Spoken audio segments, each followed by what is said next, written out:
We have two more topics to cover in this unit, parallelism and wordiness.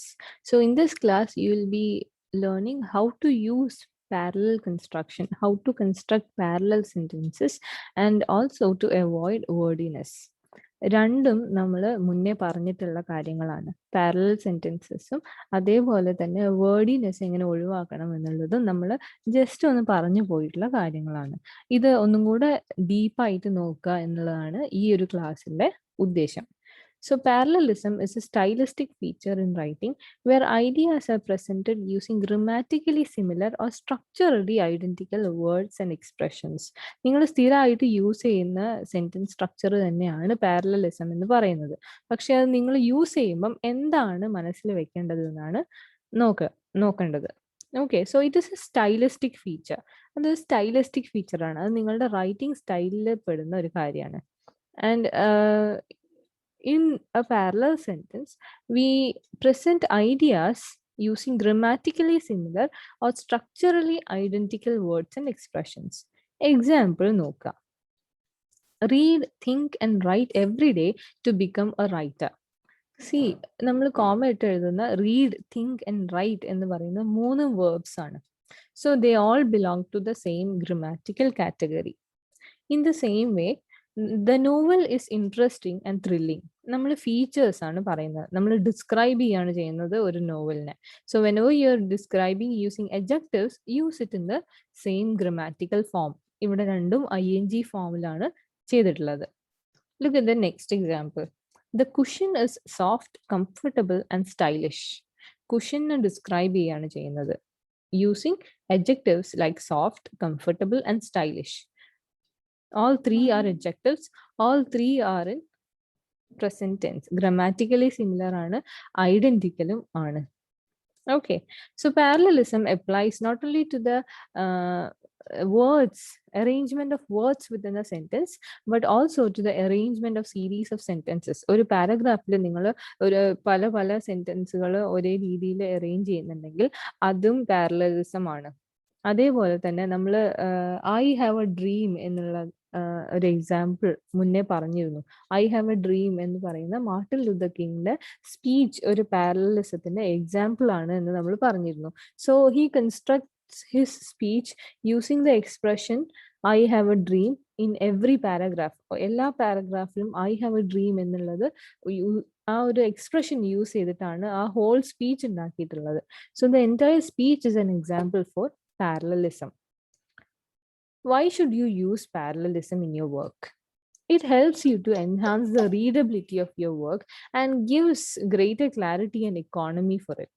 അതായത് ഒരു റീഡർക്ക് കുറച്ചും കൂടെ എളുപ്പത്തിൽ മനസ്സിലാക്കാൻ അത് ഹെൽപ്പ് ചെയ്യും. അതേപോലെ തന്നെ നിങ്ങൾ എഴുതുന്ന കാര്യങ്ങൾ കുറച്ചും കൂടെ ക്ലിയർ ആയിട്ടും ഇക്കോണമിക് ആയിട്ടും നിങ്ങൾക്ക് പറയാൻ പറ്റും. Economic in the sense you can express your thoughts efficiently using less number of words. ഒരുപാട് വാക്കുകൾ നമ്മൾ എപ്പോഴാണ് യൂസ് ചെയ്യുക? നമുക്ക് കൺഫ്യൂഷൻ ഉള്ളപ്പോഴാണ് യൂസ് ചെയ്യുക. So if you are explaining things in a precise manner using very clear expressions, it shows that you are clear about what you are saying. നിങ്ങൾ ഒരുപാട് വാക്കുകൾ ഉപയോഗിച്ച് പറയുമ്പോൾ നിങ്ങൾക്ക് തന്നെ ഒരു ക്ലാരിറ്റി ഇല്ല എന്നാണ് അതിൻ്റെ അർത്ഥം. അത് തന്നെ വളരെ ആപ്റ്റ് ആയിട്ടുള്ള വാക്കുകൾ ഉപയോഗിച്ച് വളരെ കുറച്ച് വാക്കുകൾ ഉപയോഗിച്ച് വളരെ ചെറിയ കുറച്ച് സെന്റൻസുകൾ മാത്രം ഉപയോഗിച്ചൊരു കാര്യത്തിന് ഡിസ്ക്രൈബ് ചെയ്യുന്നുണ്ടെങ്കിൽ it makes it clear that you are very knowledgeable in that field. അല്ലെങ്കിൽ നിങ്ങൾ പറയുന്ന കാര്യത്തിനെ കുറിച്ച് നിങ്ങൾക്ക് നല്ലൊരു ധാരണ ഉണ്ട് എന്നുള്ള ഒരു എക്സ്പ്രഷനാണ് അതിന് കിട്ടുന്നത്, ഒരു ഇംപ്രഷനാണ് അതിന് കിട്ടുന്നത്. So look at the example. Edward's blazer is wrinkled, faded and he has to wash it soon. എഡ്വേർഡിന്റെ ബ്ലേസർ ഒരു ഓവർകോട്ടാണ്, ജാക്കറ്റ് പോലെയുള്ള. So Edward's blazer is wrinkled, ചുളിഞ്ഞിരിക്കുകയാണ്, ഫെയ്ഡഡ്, നരച്ചിരിക്കുകയാണ്, and he has to wash it soon, അത് അയാൾ പെട്ടെന്ന് കഴുകേണ്ടിയും വരും. അപ്പോൾ ദർ ഇസ് ഒരു ബാലൻസ് ഇല്ല ഈ സെന്റൻസിന്. Wrinkled and faded are belongs to the same grammatical category, adjectives ആണ്. But he has to wash it soon എന്ന് പറയുന്നത് അഡ്ജക്റ്റീവ് അല്ല, പോരാത്തതിന് അതൊരു ഫുൾ ക്ലോസ് ആണ്, ഒറ്റ വാക്കുമല്ല. അപ്പോൾ how can you make it A parallel sentence? Edward's blazer is wrinkled, faded and unclean. He has to wash it soon എന്നുള്ളത് മാറ്റി unclean എന്നുള്ള ഒറ്റ വാക്കിൽ നിങ്ങൾ കാര്യം പറയാണ്. So it brings more clarity to your sentence and it makes your sentence more economic. കുറച്ചും കൂടെ ഇക്കോണമിക് ആണ്. ഈ 4-5 വാക്ക് ഉപയോഗിക്കുന്നതിന് പകരം നിങ്ങൾ ഒറ്റ വാക്കിൽ കാര്യം പറയാണ്. Okay, look at the next example. Theodore was interested in reading novels, visiting ruins, and he collects stamps. ഇത് രണ്ടും ing form ആണ്, continuous tense ആണ്. On the other hand, the third hobby is mentioned in present, simple present tense. അപ്പൊ എന്താ സംഭവിക്കുന്നത്? You do not have a consistency of tense. ടെൻസിന്റെ consistency ഇല്ല. അപ്പൊ പാരലൽ സ്ട്രക്ചർ ആവണം എന്നുണ്ടെങ്കിൽ ടെൻസ് കൺസിസ്റ്റന്റ് ആയിരിക്കണം. You can correct it by making collect stamps into changing collect stamps with collecting stamps. അപ്പോൾ ing ഫോം തന്നെയാവും. Reading novels, visiting ruins and collecting stamps. ഇങ്ങനെ തന്നെയാണ് നിങ്ങൾ സെന്റൻസുകൾ പണ്ടേ എഴുതി വരുന്നത്.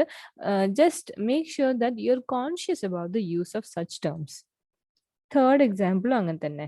You can pass the test only if you answer the questions quickly, clearly and with accuracy എന്ന് പറയുന്നതിന് പകരം quickly, clearly and accurately മൂന്നും adverbs ആയിട്ട് മാറ്റാം.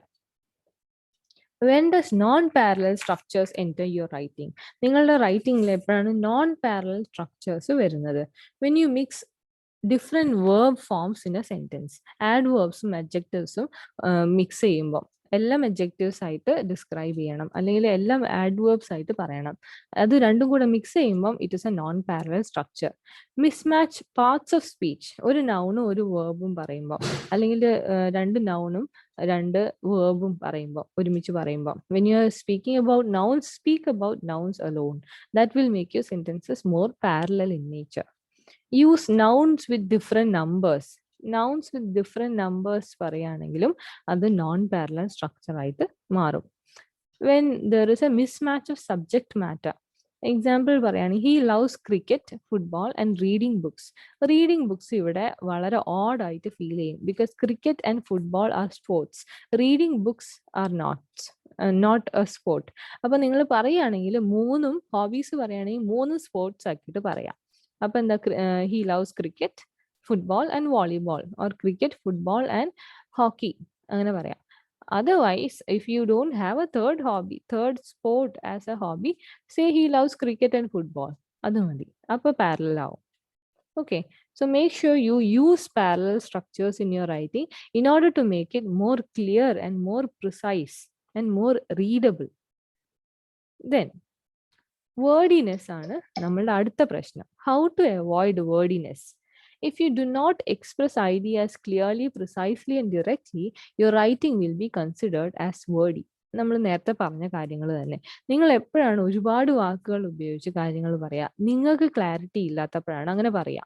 Okay, wordiness refers to an imperfection caused by the use of more words than the meaning demands. ആവശ്യത്തിൽ കൂടുതൽ വാക്കുകൾ ഉപയോഗിച്ചുകൊണ്ട് ഒരു കാര്യത്തിനെ ഡിസ്ക്രൈബ് ചെയ്യുമ്പോഴാണ് ഒരു സെന്റൻസ് അല്ലെങ്കിൽ ഒരു പാരഗ്രാഫ് അല്ലെങ്കിൽ ഒരു റിട്ടൺ മെറ്റീരിയൽ വേർഡി ആയിട്ട് തോന്നുന്നത്. Wordiness is one of the barriers to communication. കമ്മ്യൂണിക്കേഷനുള്ള ഒരു ബാരിയർ ആണ് വേർഡിനെസ്. അപ്പൊ വേർഡിനെസ് ഒരു ഇംപെർഫെക്ഷൻ ആണ്, വേർഡിനെസ് ഒരു ബാരിയർ ആണ്. അതേപോലെ തന്നെ it will make your writing unnecessarily lengthy, ആവശ്യമില്ലാണ്ട് വലിപ്പം കൂട്ടും. 50 വാക്കിൽ ഒരു കാര്യം പറയാൻ പറഞ്ഞിട്ടുണ്ടെങ്കിൽ you must be able to reduce your writing or limit your writing to 50 words. നിങ്ങൾക്ക് അതിന് നിങ്ങളുടെ റൈറ്റിംഗ് കുറച്ചും കൂടെ വേർഡി ആവുക എന്നതിന്റെ അർത്ഥം that you are incapable of expressing things precisely and clearly. Okay, there is something called verbal garbage. Verbal garbage എന്ന് പറയുന്ന കാര്യങ്ങളുണ്ട്. നമ്മൾ ചില വാക്കുകൾ ഇങ്ങനെ ഉപയോഗിക്കും, sort of, type of, really, kind of, indefinitely, ഇങ്ങനെയുള്ള വാക്കുകളൊക്കെ നമ്മൾ ഇടയ്ക്ക് യൂസ് ചെയ്യും. അപ്പൊ അത്തരം വാക്കുകൾ ഉപയോഗിക്കുമ്പോൾ those words doesn't have A meaning of its on. അത് പ്രത്യേകിച്ച് ഒരു മീനിങ് നമ്മൾ പറയുന്ന സെന്റൻസിലേക്ക് കോൺട്രിബ്യൂട്ട് ചെയ്യുന്നുമില്ല. അതിനെയാണ് വേർബൽ ഗാർബേജ് എന്ന് പറയാം. അത് എടുത്തു മാറ്റിയാലും നമ്മളെ സെന്റൻസിന് വലിയ മാറ്റമൊന്നും വരില്ല. അപ്പോൾ you have to avoid verbal garbage in your speaking and writing. While you are speaking and writing, അത് ഫോർമൽ ആയാലും ഇൻഫോർമൽ കോണ്ടെക്സ്റ്റിലായാലും ശരി, get rid of verbal garbage in your speaking and writing. Elimination of wordiness is to be done while editing and proofreading work. ഇത് നമ്മൾ നേരത്തെ പറഞ്ഞതാണ്. വേർഡിനെസ്, നമ്മളുടെ വേർഡിനെസ് ചിലപ്പോൾ നമുക്ക് മനസ്സിലാക്കാൻ പറ്റിയെന്ന് വരില്ല. അപ്പം make another person go through your work in order to get rid of wordiness. നിങ്ങൾ യൂസ് ചെയ്യുന്ന വാക്കുകളൊക്കെ നിങ്ങൾക്ക് ഇമ്പോർട്ടൻ്റ് ആയിരിക്കും. അത് വേർഡി ആണോ, ഒരേ വാക്കിന്റെ പല മീനിങ്ങിലുള്ള, ഒരേ മീനിങ് വരുന്ന പല വാക്കുകളാണോ നിങ്ങൾ യൂസ് ചെയ്തിട്ടുള്ളത്, ഇങ്ങനെയൊക്കെ കണ്ടുപിടിക്കാൻ പ്രൂഫ് റീഡിങ്ങിലൂടെ മാത്രമേ സാധിക്കുള്ളൂ. So this is important point. ഇത് ചിലപ്പോൾ ഒരു ക്വസ്റ്റ്യൻ ആയിട്ട് വരാം. പ്രൂഫ് റീഡിങ് എപ്പോഴാണ് വേർഡിനെസ് നിങ്ങൾ അവോയ്ഡ് ചെയ്യുക എന്നുള്ളത് അതൊന്ന് നോട്ട് ചെയ്ത് വെക്കാം. So how to avoid wordiness, എങ്ങനെയാണ് വേർഡിനെസ് ഒഴിവാക്കുക? സ്റ്റോക്ക് ഫ്രേസസ് ഒക്കെ ഒഴിവാക്കുക. അതായത് in close proximity, is aware of the fact that, അതേപോലെ തന്നെ time and again, once upon a time, ഇതൊക്കെ സ്റ്റോക്ക് ഫ്രേസസ് ആണ്. അതായത് those phrases that we have been using from time immemorial, അതായത് നമ്മൾ ഒരുപാട് കാലമായിട്ട് യൂസ് ചെയ്യുന്ന ഫ്രേസസ് ആണ്. അതിനൊക്കെ ഒറ്റ വാക്കിൽ റീപ്ലേസ് ചെയ്യാൻ പറ്റുമെങ്കിൽ use A single word instead of stock phrases. Okay, സ്ഥിരമായിട്ട് യൂസ് ചെയ്യുന്ന ഫ്രേസസ് ആണ് സ്റ്റോക്ക് ഫ്രേസസ്. അപ്പൊ ഇൻ ക്ലോസ് പ്രോക്സിമിറ്റി ഒറ്റ വാക്കുണ്ട്, near. Is aware of the fact എന്ന് പറയുന്നതിന് പകരം നോസ് എന്ന് പറഞ്ഞാൽ മതി. So if you can use one word equivalent, use that instead of stock phrases. Avoid redundant expressions. Redundant expressions എന്താണ് നമ്മൾ നേരത്തെ ക്ലാസ്സിൽ പറഞ്ഞതാണ്. So avoid those expressions. ഒറ്റ വാക്കിൽ കാര്യം പറയാം അവിടെയും. Avoid sentence openers like it, there is, that are. ഈ it, there is, that are വെച്ചിട്ട് സെന്റൻസ് ഓപ്പൺ ചെയ്യുന്നത് ഒഴിവാക്കാം. ദർ ഇസും ദാറ്റ് ആറും സെന്റൻസിൽ ഉപയോഗിക്കാം, ഇറ്റും സെന്റൻസിൽ ഉപയോഗിക്കാം. But make sure that you don't open sentences using these words. Avoid weak and wordy verbs. Use strong verbs. Strong verbs ഉപയോഗിക്കാം. വീക്ക് ആൻഡ് വേർഡി വേർബിന് എക്സാമ്പിൾ ആണ് കം ടു എ കൺക്ലൂഷൻ അല്ലെങ്കിൽ make a decision എന്നുള്ളത്. ഇതിനൊക്കെ പകരം ഒറ്റ വാക്കുണ്ട്, conclude, decide. We have come to a conclusion that എന്ന് പറയുന്നതിന് പകരം വി ഹാവ് കൺക്ലൂഡഡ് ദാറ്റ് എന്ന് പറയാൻ പറ്റുമെങ്കിൽ ഇറ്റ് ഈസ് മച്ച് സ്ട്രോങ്ങർ. ആ കൺക്ലൂഷന് വളരെ ഒരു സ്ട്രെങ്ത് ഉണ്ട്. അത് പറയുമ്പോഴും ഉണ്ട്, അതേപോലെ തന്നെ എഴുതുമ്പോഴും ഉണ്ട്. അപ്പൊ make use of single strong verbs in your writing. It will make your argument more strong. അതേപോലെ തന്നെ reduce the use of that and which. ദാറ്റും വിച്ചും ഉപയോഗിച്ച് സെന്റൻസിന്റെ ലെങ്ത് കൂട്ടുന്നത് ഒഴിവാക്കുക. Reduce the excessive use of qualifiers and intensifiers. ക്വാളിഫയേഴ്സും ഇന്റൻസിഫയേഴ്സും പഠിക്കുമ്പോൾ നമ്മൾ പറഞ്ഞിരുന്നു അതിന്റെ എക്സസീവ് യൂസ് നിങ്ങളുടെ ആർഗ്യുമെന്റിനെ തന്നെ വീക്ക് ആക്കും എന്നുള്ളത്. അതേപോലെ തന്നെ നിങ്ങളുടെ സെന്റൻസ് വേർഡി ആക്കും എന്നുള്ളതും ഒരു പോയിന്റ് ആയിരുന്നു. അപ്പൊ make sure that you don't use qualifiers and intensifiers excessively. ആവശ്യത്തിന് മാത്രം ഉപയോഗിക്കുക, വല്ലപ്പോഴും മാത്രം ഉപയോഗിക്കുക. Avoid words like very, quite, just. ഇതൊക്കെ വേർബൽ ഗാർബേജ് ആണ്. there is quite a little of problems. അങ്ങനെ quite, it is quite strange അങ്ങനെയൊക്കെ പറയുമ്പോൾ quite does not have a meaning of its own. It is strange എന്ന് പറഞ്ഞാൽ തന്നെ it is enough. The meaning is already conveyed. Okay, അപ്പൊ ആ very, quite, just എന്നുള്ള വാക്കുകളൊക്കെ ഒഴിവാക്കാം. Simplify your sentence structures. Use active sentences. Passive sentences are always considered weak and wordy. Passive sentences എപ്പോഴും weak sentences ആണ്, wordy sentences ആണ്. അപ്പൊ അത് മാറ്റി active sentences ഉപയോഗിക്കാം. Okay, and simplify your sentence structure.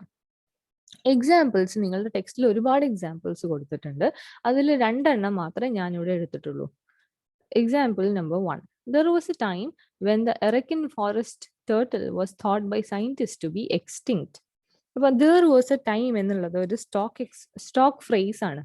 അത് മാറ്റി ഒറ്റ വാക്ക് once എന്നുള്ള വാക്ക് ഉപയോഗിക്കുന്നു. Scientists once thought the Arakan forest turtle was extinct.